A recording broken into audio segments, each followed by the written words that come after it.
Shalom. Terima kasih. Kita mau masuk dalam hadirat Tuhan. Kita mempersiapkan hati kita.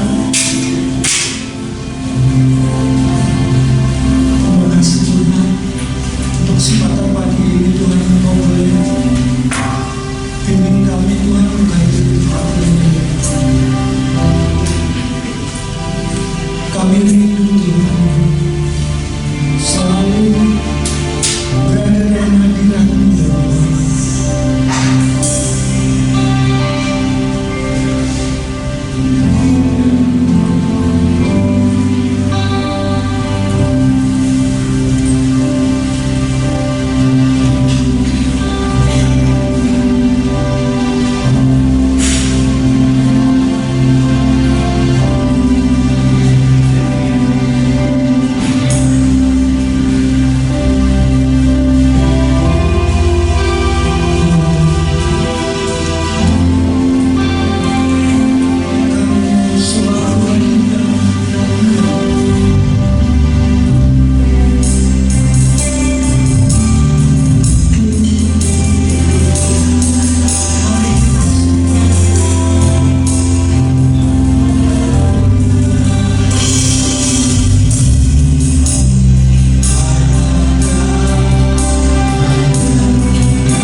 Terima kasih Tuhan.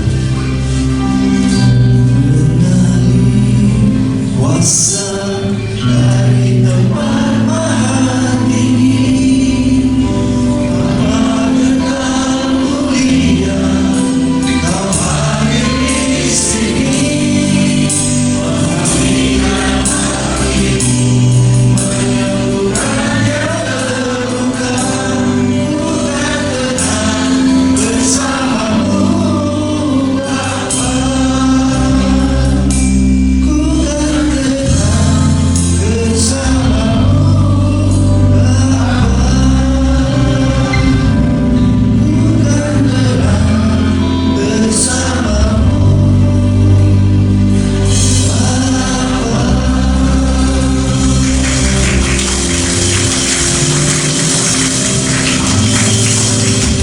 Mengalir kuasa-Mu Tuhan dari tempat mati dan menarik di tempat ini Tuhan. Bapa, terima kasih. Sungguh kami merasakan hadirat-Mu Tuhan kami. Kau menjamah kami pribadi lepas pribadi bagian itu. Bapa, kami merindukan itu semua Tuhan. Kau hadir di dalam setiap kami pribadi lepas pribadi. Pengumbaran yang hati yang terluka. Terima kasih Tuhan. Bapak, inilah kami. Pagi hari ini Tuhan kami datang di hadapan-Mu. Kau menilik setiap hari kami pribadi lepas pribadi Tuhan. Engkau terlebih tahu kedalaman setiap hati kami Tuhan. Kami mau datang di hadirat-Mu dan kami mau bersujud di bawah kaki-Mu pagi hari ini Tuhan. Kami mau mendengar setiap sabda-Mu Tuhan, dan apa yang menjadi perintah-Mu, ketetapan-Mu dalam setiap kehidupan kami sepekan ini Tuhan.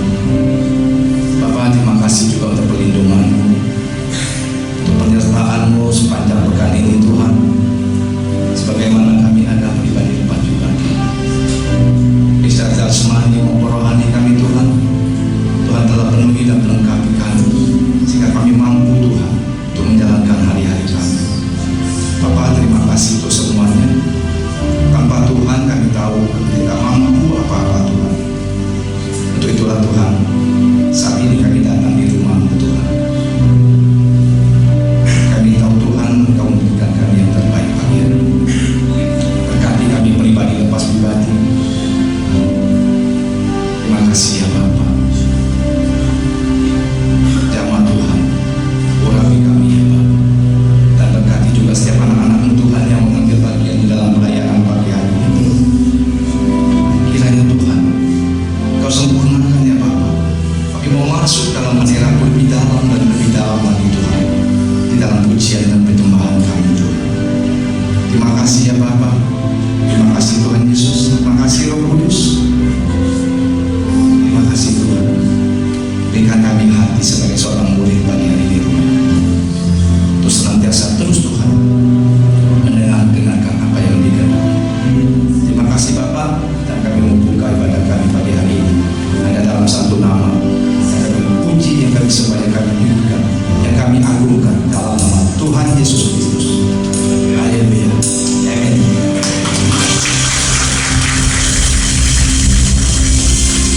Siap memuji nama Tuhan lebih lagi? Mari kita bangkit berdiri.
yang benar-benar mampu untuk memegang seluruh hidup kami.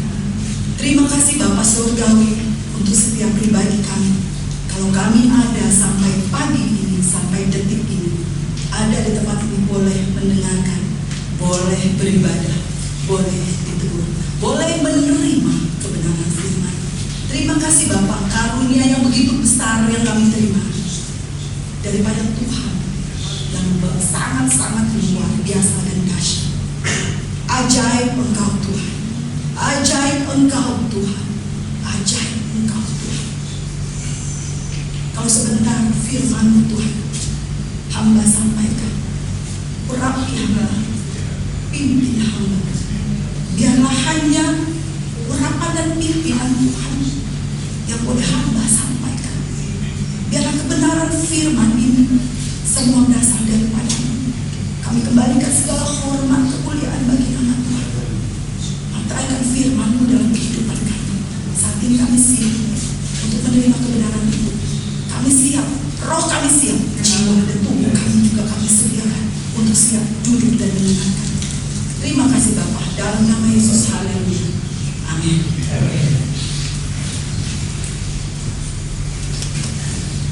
Shalom. Puji Tuhan, ada beberapa wajah yang udah lama nggak ketemu ya, yang habis keluar kota, pas balik fresh mukanya. Ya, pagi ini saya diminta Pak Kinoto untuk menggantikan beliau. Beliau sedang ada di luar kota karena satu dan lain hal, saya menggantikan beliau. Pagi ini saya bawakan tema Love Never Fails. Kasih tidak pernah pudar. Amin.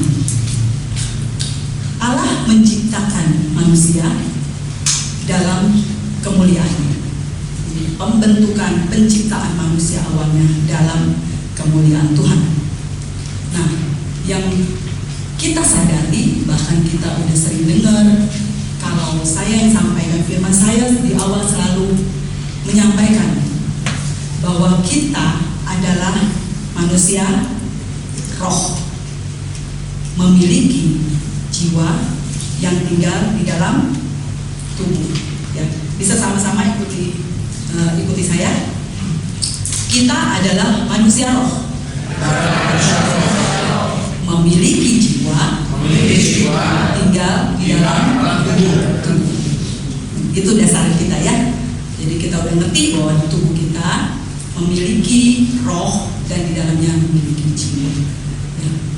Roh yang baru yang kita terima ini, ya, roh yang ada di dalam kita saat ini adalah roh yang baru yang kita terima dari hasil pertobatan kita, ya, kelahiran baru kita. Makanya kita menerima yang namanya kehidupan dari Kristus. Waktu kita terima roh Kristus, artinya kita menerima hidup. Hidupnya siapa? Hidupnya Kristus, karena kita menerima Dia sebagai Tuhan dan Allah kita. Nah, sifat-sifat Kristus itu yang namanya karakter, sifat Kristusnya, bahkan yang dibilang pikirannya itu sebenarnya sudah ada di dalam kita. Kalau kita menyadari hal itu, cuman kadang-kadang kan kita masih nggak ngerti karena kita lebih banyak dipimpin oleh manusia lama kita. Ya. Tapi kalau pagi ini ada hal yang Tuhan bukakan bagi kita semua, termasuk saya, itu hal yang luar biasa yang bisa kita lihat, oh ternyata ya, hidup Kristus di dalam kita adalah hidup Kristus yang telah diuji. Pertanyaannya, kenapa dia diuji? Diuji atau dites? Hidup Kristus dalam kita adalah hidup Kristus yang sudah diuji dan dites. Mengapa? Pertanyaannya, mengapa Yesus harus jadi manusia sih? Nah, awalnya pasti munculnya itu. Kenapa sih Yesus harus jadi manusia? Dia kan Allah. Kenapa harus merendahkan diri sih jadi manusia? Dasar kebenaran firman-Nya adalah karena semua orang telah berbuat dosa dan kehilangan kemuliaan Allah. Roma 3 ayat 23 ya. Dalam Roma 6 ayat 23 dikatakan bahwa upah dosa adalah maut. Artinya semua manusia telah berdosa, enggak ada yang enggak. Semuanya berdosa. Baru lahir saja sudah membawa benih dosa. Ya, kita harus paham itu, dan manusia harus menerima upah dari dosa itu, yaitu maut, yaitu mati. Ya. Karena itulah Allah mengirim Yesus untuk menjadi penebus dosa manusia. Kalau nggak gitu, kalau nggak ada yang menebus kita tetap hidup dalam dosa, walaupun kita hidup sebagai apa adanya dalam hidup kita, tapi kita masih benih dosa masih. Tapi di balik itu Allah mengirimkan putranya untuk menebus dosa manusia dengan tujuan membawa hidup agar kita tidak binasa. Nah, kelahiran Yesus seperti pada umumnya baby, dilakukannya pasti emak-emak.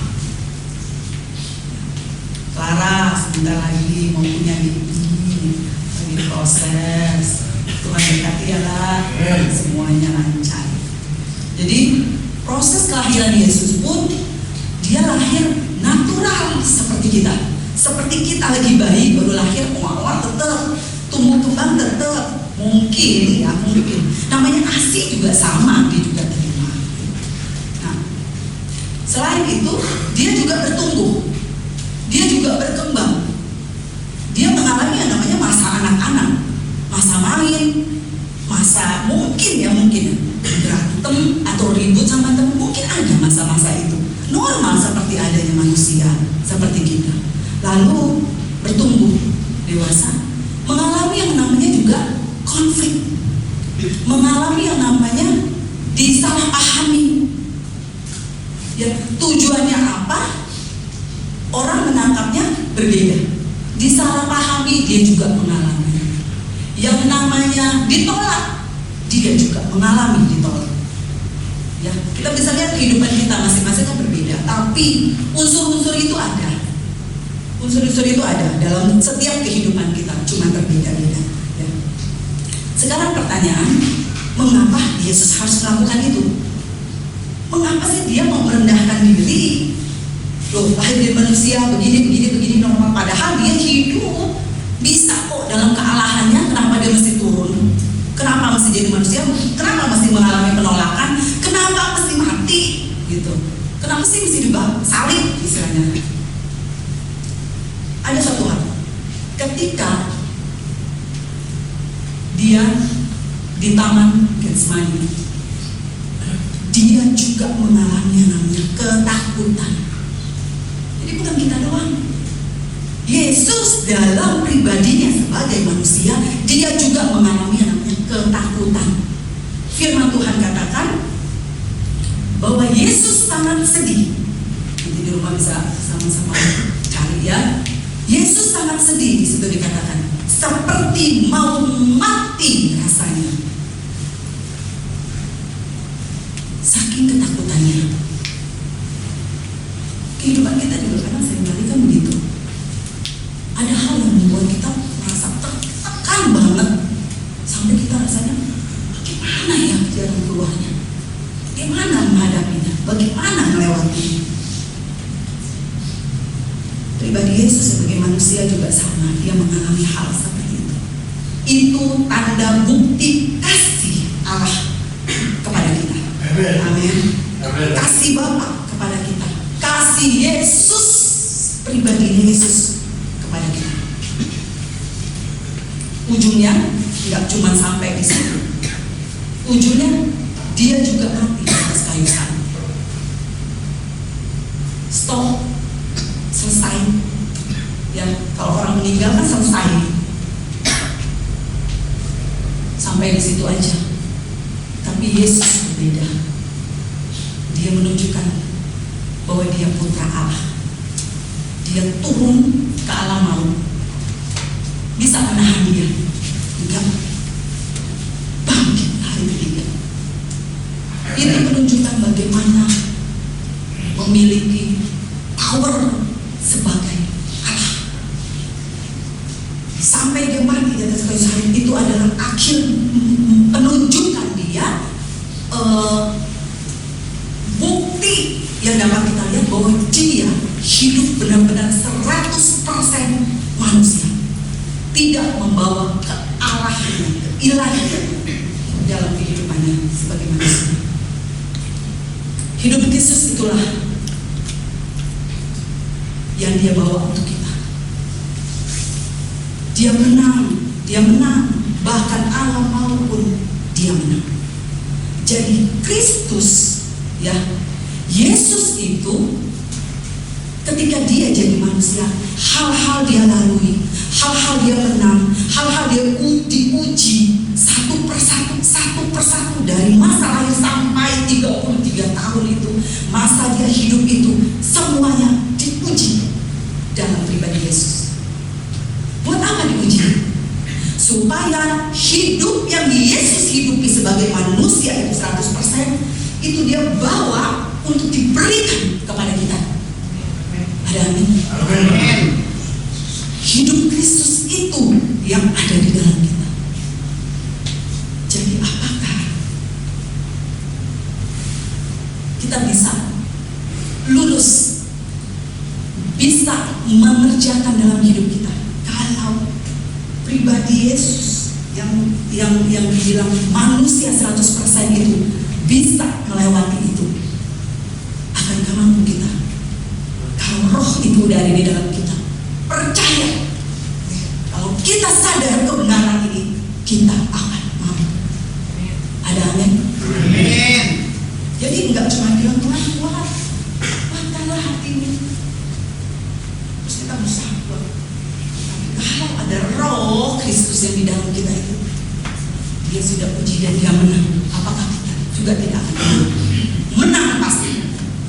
Kalau kita sudah tahu dan mengerti kebenaran apa yang sudah Yesus hidupi sebagai manusia 100%. Amin. Amin. Filipi 2 ayat 6 sampai dengan 7. Ayat 6.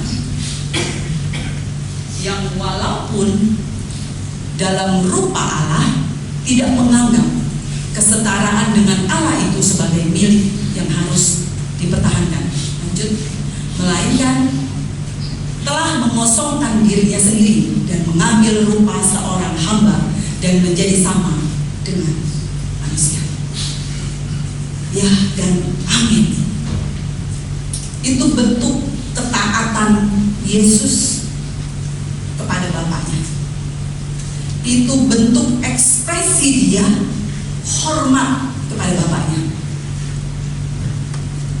Tujuannya hanya satu, untuk kita bisa hidup seperti apa yang dia teladan dalam hidupnya, dalam kemanusiaannya 100%. Kita buka 1 Korintus 13 ayat 4 sampai dengan 13. Boleh tampilkan.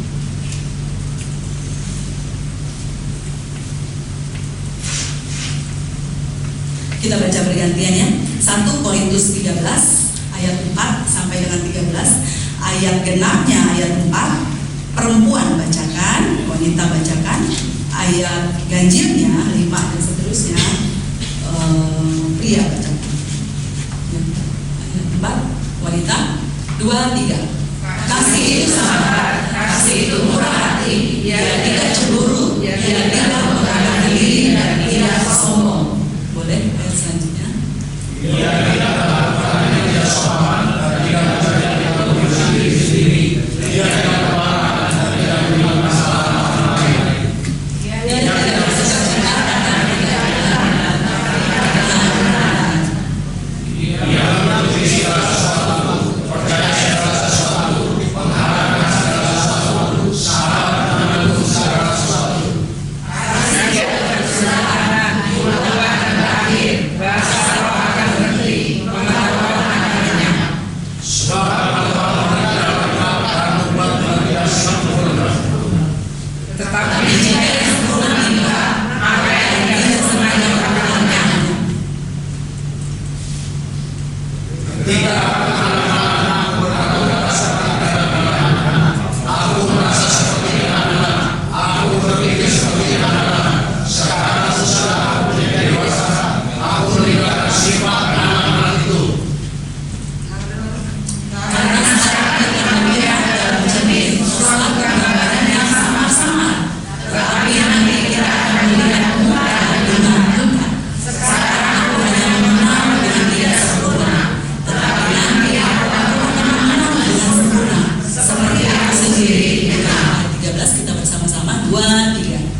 Boleh tampilkan 1 Korintus 1 ayat 10 sampai dengan 11. Ini dasarnya, ya, dasar dari adanya ayat ke-13 ini. Ini adalah berbicara tentang surat dari Paulus kepada jemaat di Korintus. 1 Korintus 1 ayat 10 sampai dengan 11. Tetapi aku menasihatkan kamu saudara-saudara demi nama Tuhan kita Yesus Kristus, supaya kamu seia sekata dan jangan ada perpecahan di antara kamu, tetapi sebaliknya supaya kamu erat bersatu dan sehati sepikir. Sebab saudara-saudaraku, aku telah diberitahukan oleh orang-orang dari keluarga Chloe tentang kamu, bahwa ada perselisihan di antara kamu. Jadi pasal ke-13 ini ditulis di surat dari Paulus kepada jemaat di Korintus berdasarkan 1 Korintus 1. Ya, dikatakan di sana bahwa jemaat di Korintus itu sedang terjadi perpecahan. Banyak konflik, banyak masalah dalam jemaat. Nah, Chloe ini sendiri itu adalah anak rohani daripada Rasul Paulus. Jadi orang-orang Chloe mengabarkan kepada bapak rohaninya bahwa dalam jemaat Korintus itu sedang terjadi banyak konflik. Salah satunya adalah krisis kasih dalam pasal ke-13 ini. Nah, tadi kita baca bersama-sama krisis kasihnya itu apa aja yang Paulus sampaikan, bahwa kehidupan jemaat Korintus harusnya melakukan hal kasih, mempraktekkan kasih. Kata kasih itu dari bahasa aslinya menggunakan kata agape, artinya tindakan yang tidak mengharapkan imbalan atau balasan. Jadi arahnya cuma satu arah, nggak saling, ya. Jadi satu arah. Kalau kita mengasihi orang, kita nggak berharap orang itu melakukan hal yang sama dengan kita, itu kasih. Jadi dari kita tulus memang memberikan sesuatu kepada orang tanpa mengharapkan yang lain, tanpa mengharapkan imbalan, tanpa mengharapkan orang respon sama seperti apa yang kita berikan. Dasarnya seperti itu. Jadi kedalaman dari makna kasih adalah tidak ada kata saling. Jadi hanya satu pihak, satu arah. Ya. Dalam hari-hari ini, gambaran Yesus yang tadi yang di awal kita sama-sama bukakan, gambaran Yesus yang diberikan untuk manusia, tidak berharap manusia untuk mati juga. Nangkep ya? Amin. Jadi Yesus mati di atas kayu salib, Dia nggak mengharapkan kita juga mati. Itu kan searah kasih. Dia hanya mati untuk memberikan kepada kita hidup. Ya, jadi cuma satu arah, hanya dari Yesus kepada kita, Allah kepada kita. Bagaimana praktek kasih kita hari-hari ini? Istri-istri, ibu-ibu, bagaimana sikapmu terhadap suami, terhadap pasanganmu, terhadap anakmu, ketika kamu lagi sebel sama asisten rumah tangga? Sebelnya sama asisten rumah tangga, tapi kadang pasangan jadi kambing hitam nih, ikut-ikutan kena omel. Anak kena omel juga. Jadi kadang-kala kita nggak sadar kalau di dalam kita itu kasih yang sudah dipuji, yang sudah menang itu udah dimenangkan oleh pribadi Yesus yang jadi manusia itu. Bapak-bapak, kalau banyak kerjaan di luar, di kantor ada masalah, terus pulang apa bisa sih ngomong ke istrinya, "Mah, terima kasih ya, hari ini kamu ngerjain semua pekerjaan rumah." Gak, pulang langsung, mama diem aja, aku pusing, kerjaanku banyak, customer ini, customer komplain, ada yang minta barang udah dikirim, minta lagi belum bayar. Jadi kadang-kadang kasih yang sesungguhnya yang udah ada di dalam kita itu nggak terekspresikan. Jadi cuma kasih yang memang udah dipuji dan menang, tapi kita diemin di sini, nggak kita apresiasikan dalam hidup kita. Anak-anak, apakah hari-hari ini rasa hormat dan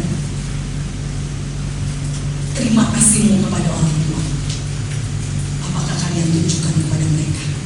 Walaupun orang tuanya bagaimana lah karakternya, orang tuanya mungkin dalam hati nyebelin, orang nggak ngerjain PR aja marah-marah, itu kan urusan gue.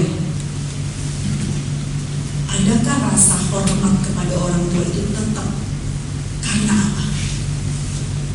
Pribadi Yesus aja dalam hal kemanusiaan dia tetap mengasihi Bapaknya. Dia tetap hormat sama Bapaknya. Jadi kasih yang sungguh itu, sadar nggak sadar, ketika kita sudah terima, baiknya itu kita menjadi hidup kita. Karena hidup yang Yesus hidupi adalah sesuatu yang sudah dipuji dan menang.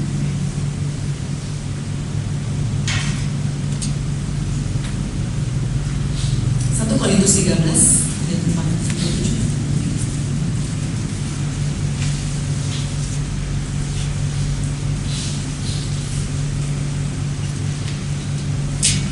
1 Korintus 13 ayat 4 sampai 7. Kasih itu sabar, kasih itu murah hati, ia tidak cemburu, ia tidak memegahkan diri dan tidak sombong. Ia tidak melakukan yang tidak sopan dan tidak mencari keuntungan diri sendiri. Ia tidak pemarah dan tidak menyimpan kesalahan orang lain. Ia tidak bersuka cita karena ketidakadilan, tetapi karena kebenaran. Ia menutupi segala sesuatu, percaya segala sesuatu, mengharapkan segala sesuatu, sabar menanggung segala sesuatu. Ini kan semua yang sudah Yesus kerjakan. Ini sebenarnya kan keteladanan Dia. Jadi sekarang kita bukan lagi belajar terus bisa melakukan itu. Itu sebenarnya semua udah dipuji dan udah menang loh. Harusnya nggak mudah, ya, nggak mudah kalau kita Yesus itu nggak jadi manusia. Kita melakukan ini mungkin susah payah ya, tapi karena Yesus sudah menunjukkan Dia mampu, Dia bisa 100% loh Dia manusia, nggak pakai kealahan.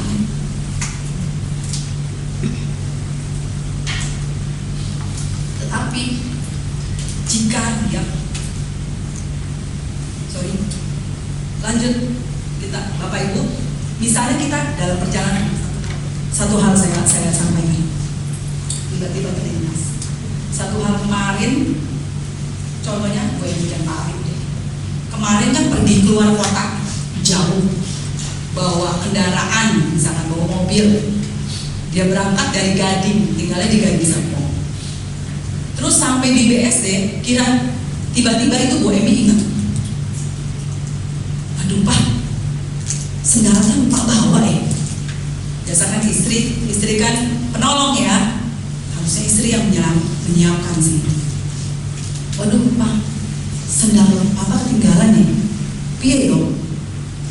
Sampainya itu baru sampai BSD, belum masuk tol.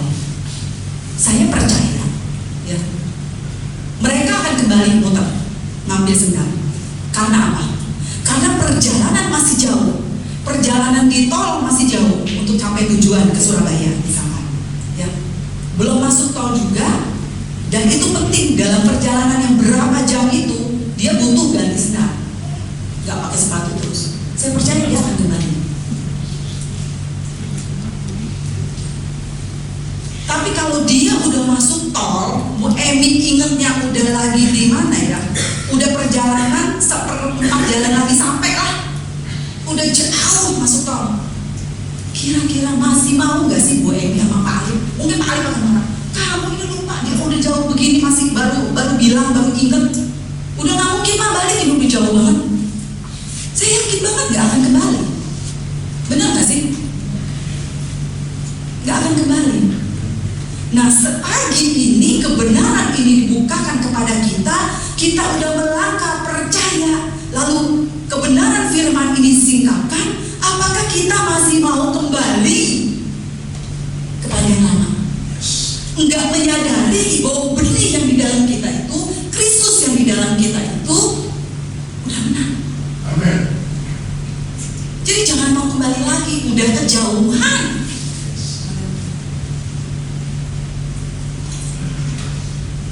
Banyak hal kadang-kadang kita nggak sadar, banyak hal kadang-kadang kita itu nggak ngeh gitu loh. Kalau itu ternyata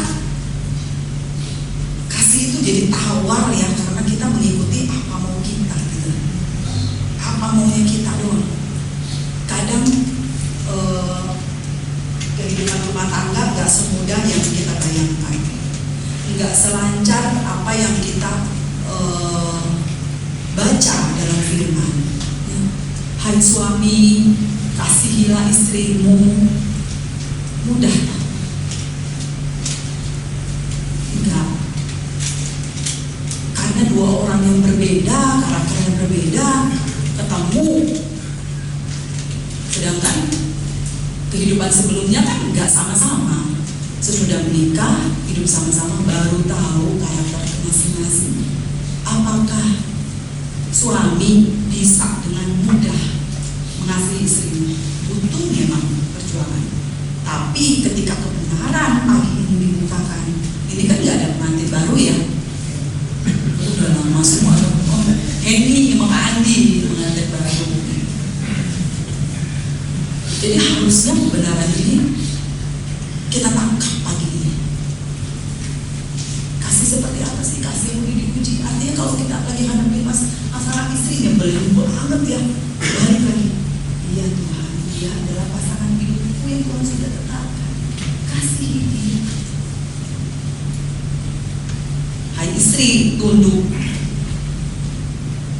Kalau orang Jawa lebih ditanamkan nilai-nilai itu ya. Bagaimana istri harus melayani suami, bagaimana dia bangun tidur udah disediain kopi.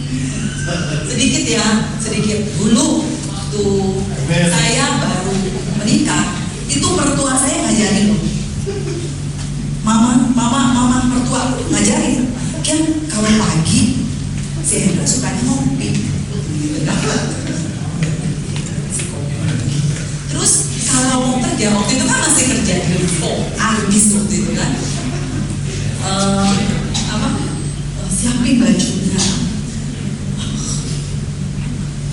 Waktu itu ya bener sih, belum akurat banget gitu loh. Firman cuman sekilas yang mana aja yang enak di hati gitu kan bacanya. Doa juga doa sehari 3 kali, ya kan? Pagi makan tidur, ya kan? Jadi belum ngerti kebenaran yang sebenarnya itu seperti apa gitu. Jadi dilakukannya tanpa ada unsur kasih di dalamnya gitu. Oh, ini karena mama ngomong begitu harus lakukan, ya lakukan. Bikin kopi. Namanya pertama kali bikin kopi. Sedangkan keluarga saya, papa itu sering bikin kopi itu sendiri. Jadi mama nggak perlu pusing. Nah masuk ke sini bikin kopi, itu kopi 2 sendok aku taruh, gulanya 1 sendok. Terbalik kan? Harusnya kopi 1 sendok, gula 2 sendok. Betul apa enggak?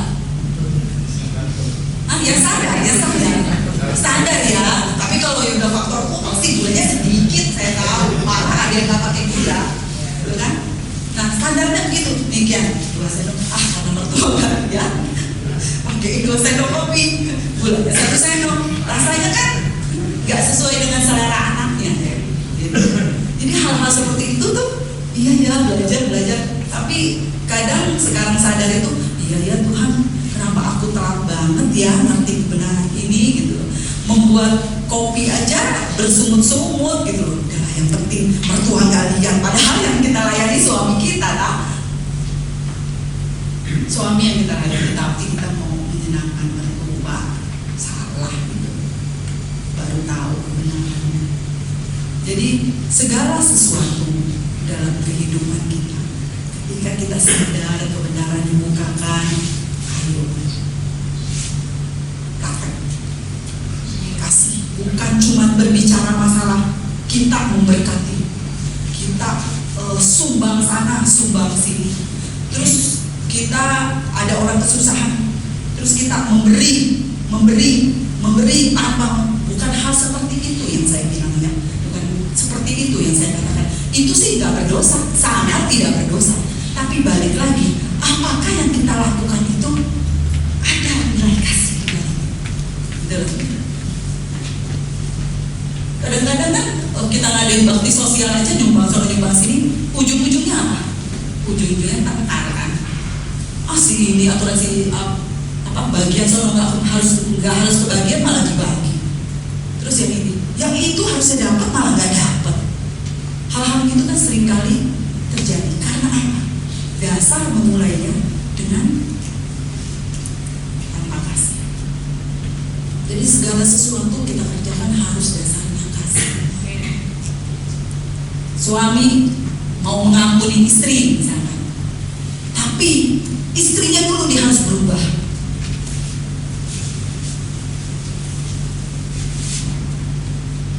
Siapa yang harus berubah lebih dahulu?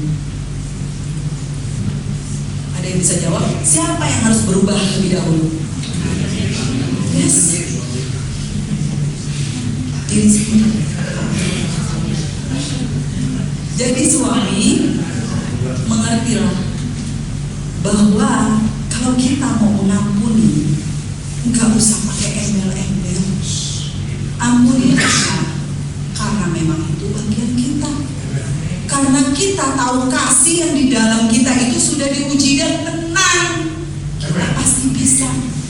Loh, urusan istri, dia mau mengampuni atau enggak suaminya, ya urusan dia sama Tuhan juga. Tapi kalau kebenaran ini dibuka, saya percaya hari ini, pagi ini yang ada di sini mendengar kebenaran itu, menangkap dan melakukannya. Amin.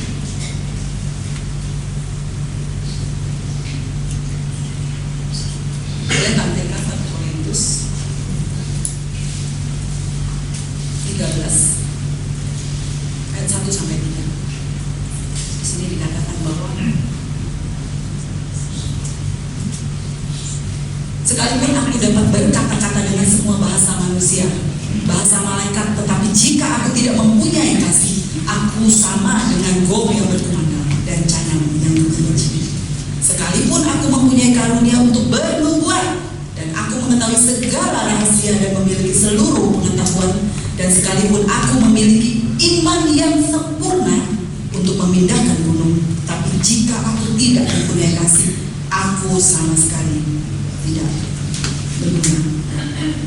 Bapak Ibu, yuk kebenaran pagi ini, sebelum Bapak Ibu menerima ini, saya udah ditempat duluan. Saya udah lebih dulu ditegur karena mempersiapkan firman ini. Bukan satu kebetulan, karena ketika saya mempersiapkan, saya juga jemaat, saya juga pribadi yang butuh firman. Saya juga masih belajar.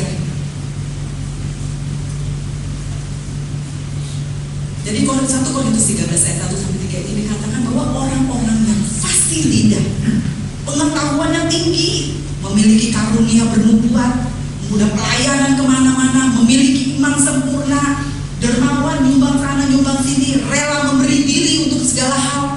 Tapi jika tanpa kasih, dikatakan sedikit pun tidak ada faedahnya. Hidup kita adalah memberi manfaat, faedah untuk orang lain. Diri kita bukan ada untuk menciptakan masalah, tapi diri kita ada untuk memberikan manfaat dan faedah bagi orang lain. Jadi artinya, kalau kita bisa lebih dari yang lain, kalau Bapak Ibu mampu daripada yang lain, lebih dari orang-orang lain dalam hal materi, hal pengetahuan, hal status, hal pengetahuan, detail segala macam. Firman Tuhan katakan, kalau itu nggak ada faedahnya, kalau tanpa kasih.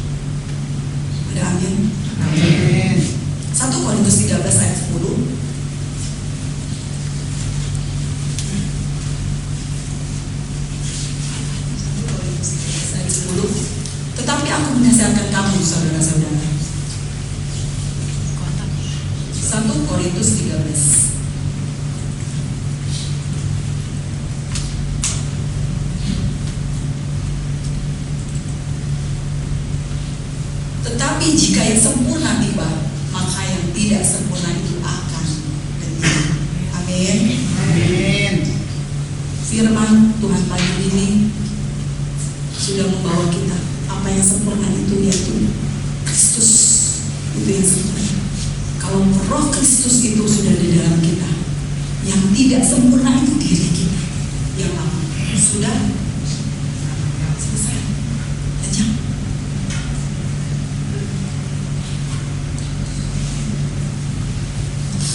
Jika yang sempurna tiba, maka yang tidak sempurna itu akan lenyap. Dan dikatakan sempurna adalah hidup Kristus yang sudah diuji dan menang. Nah, kesadaran kita harus dibangun bahwa Roh Kristus dalam kita adalah Kristus yang telah diuji dan menang.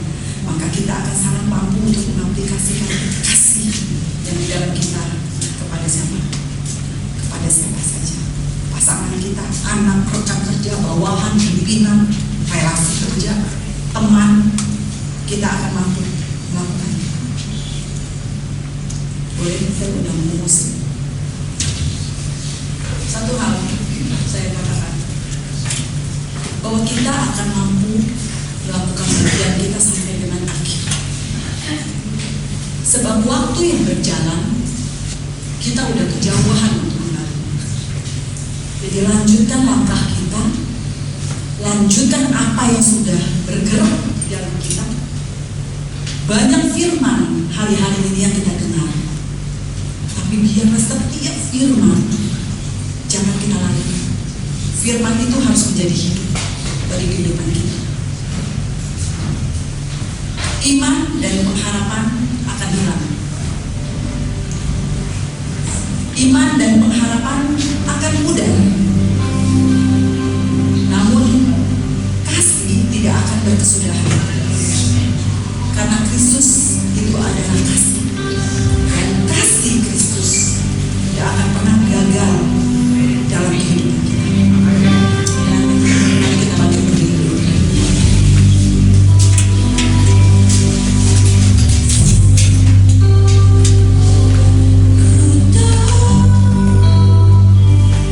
Hidupku adalah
Bergeraklah, bergeraklah.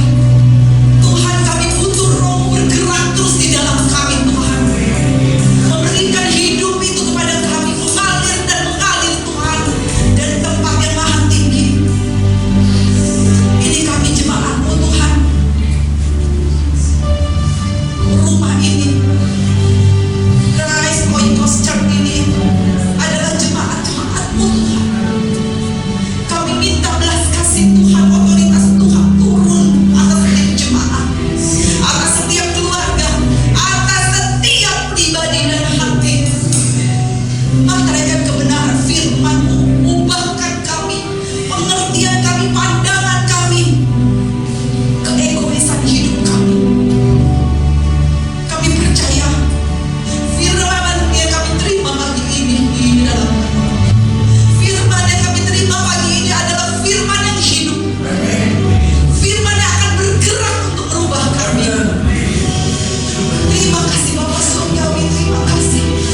Pulihkan keadaan kami, pulihkan keadaan kami Tuhan, pribadi lepas pribadi. Lawan kami, terus kerja, terus kerja. Terima kasih Bapa. Hamba berhenti menyampaikan kebenaran firman saat ini, tapi biarlah di firman yang telah ditaruh, kebenaran yang Tuhan sudah singkapkan itu terus bergerak di dalam kami. Dalam nama Yesus kami berdoa, kami bersyukur. Yang percaya katakan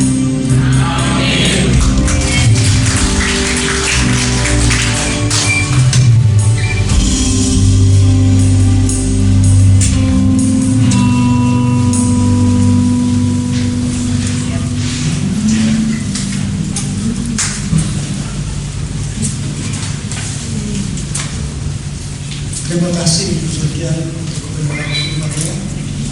Kita akan mempersiapkan persembahan. Sebelumnya kita mau berdoa. Bapa kami, terima kasih Tuhan atas kebenaran firman yang telah disampaikan ya Bapa. Engkau berkati Tuhan hamba-Mu Tuhan yang menyampaikan Tuhan. Engkau tambah-tambahkan hikmat marifat Tuhan, sehingga dimanapun Tuhan ujung kian berada Tuhan boleh menjadi berkat bagi mereka. Sebentar Tuhan kami akan memberikan persembahan Tuhan. Engkau berikan Tuhan, kami boleh memberikan dengan hati yang penuh dengan sukacita ya Bapa. Terima kasih dalam nama Tuhan Yesus. Haleluya. Amin.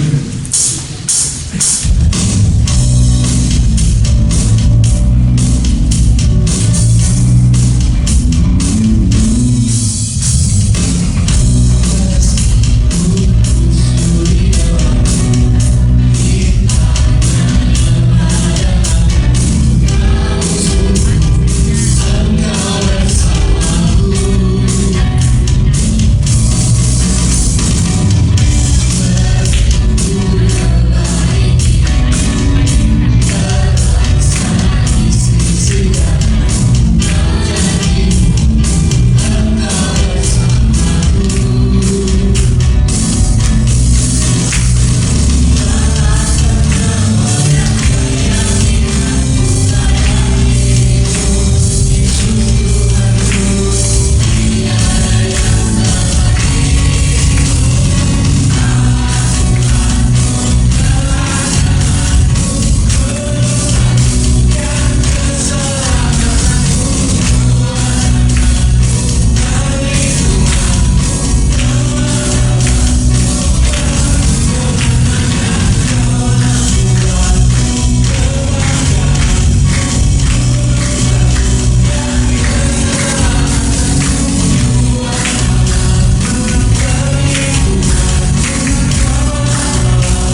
hari ini banyak yang liburan ya kayaknya ya.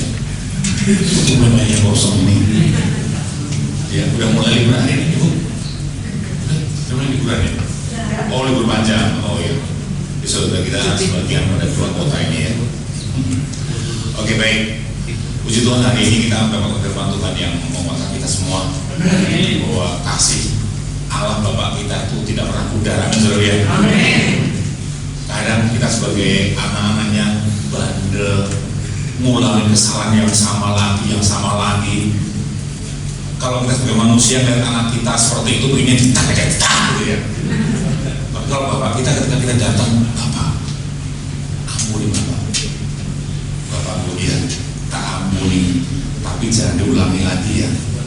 Tapi besok kita ulangi lagi.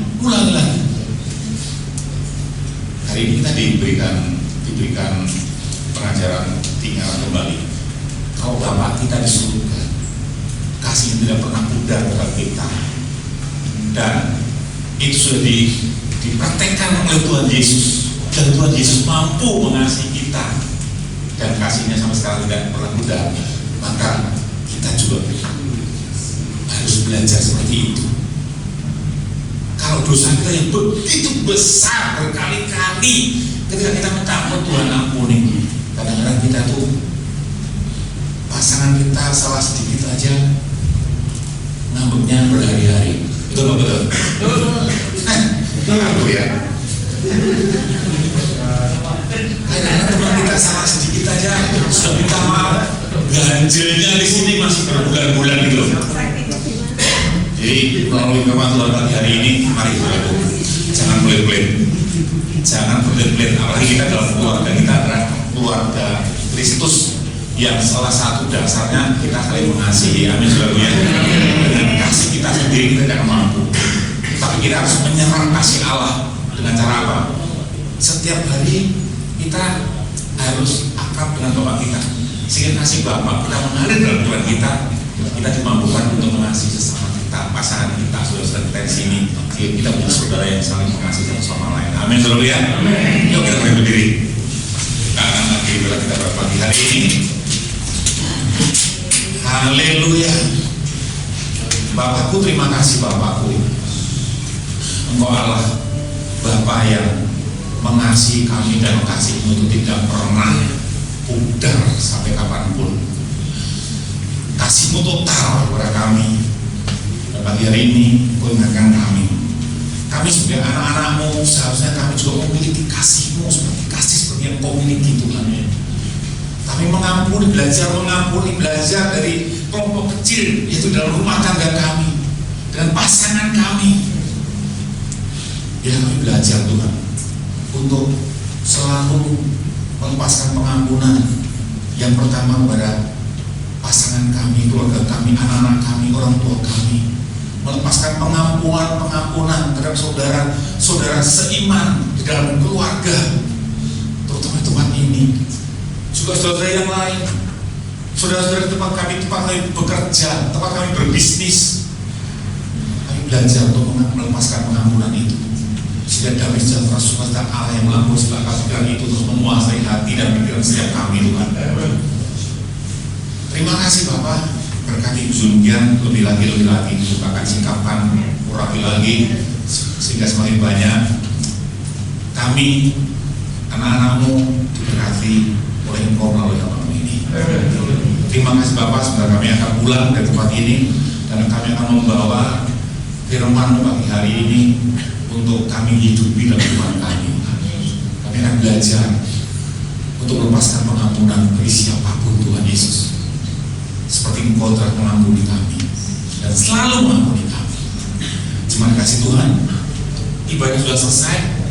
Pulang dengan membawa berkat anugerah dari Allah Bapa, kasih daripada Tuhan Yesus yang tak pernah bersudah itu hidup di dalam hatimu, hidup di dalam rohmu, dan akan mengalir keluar terhadap orang-orang yang terdekat, bahkan orang-orang yang jauh. Kasih-Mu akan mengalir ke sana, sehingga orang-orang sekelilingmu akan melihat bahwa Engkau adalah orang yang berbeda dengan para anak Tuhan. Dan Roh Kudus akan berikan kekuatan itu, akan berikan kemampuan itu, karena dengan kekuatan-Mu Engkau tidak akan mampu. Kudusnya akan berikan kepekaan, kekuatan, kemampuan, akan memampukan engkau hidup di dalam firman Tuhan dan menjalankan menghidupi firman Tuhan itu. Biar berkat ini hidup dalam hidupmu, mengikuti langkah-langkahmu dari sekarang dan sampai selama-lamanya, sampai Tuhan menjemput kita semua dan kita semua didapati orang-orang yang memiliki kasih Tuhan yang hidup di dalam kehidupan kita semua. Di dalam nama Tuhan Yesus berkat dicurahkan, kita semua yang percaya terima dengan iman dan berkata sama-sama dengan saya, amin.